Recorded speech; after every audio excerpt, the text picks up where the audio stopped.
زیر سایه نور میدانی بزرگ، بیشمار نمر امشب بیدرنگ.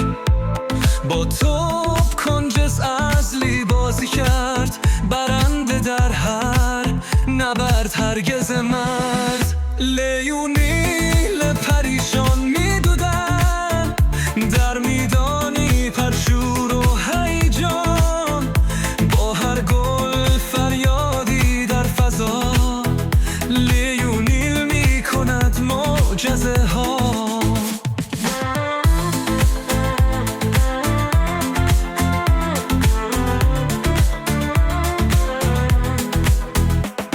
با هر تمرین نامی شد،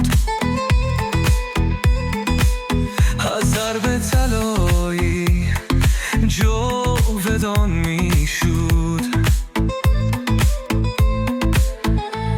بر فرام شهر فرشته پاهاش، حکایت بزرگ رویاییست همیشگی. لیونیل پریشان میدوند در میدانی پرشور و هیجان، با هر گل فریادی در فضا. لیونیل میکند معجزه ها.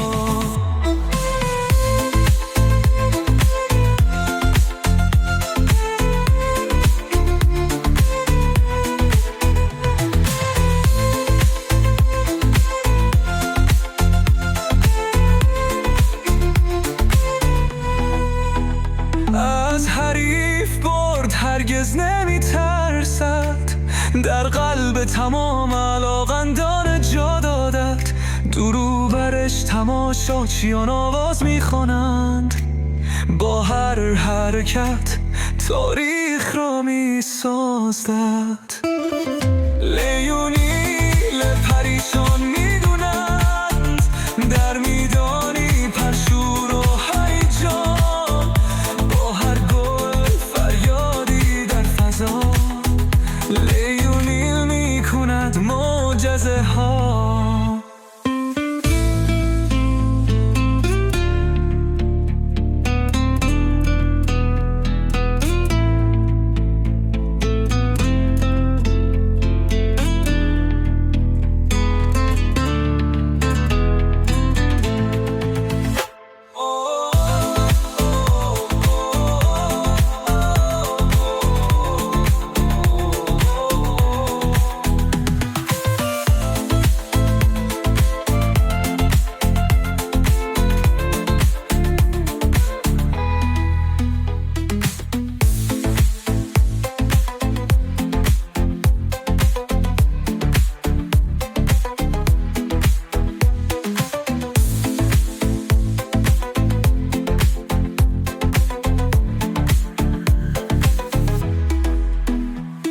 از حریف برد هرگز نمی ترسد، در قلب تمام علاقمندان جا دارد.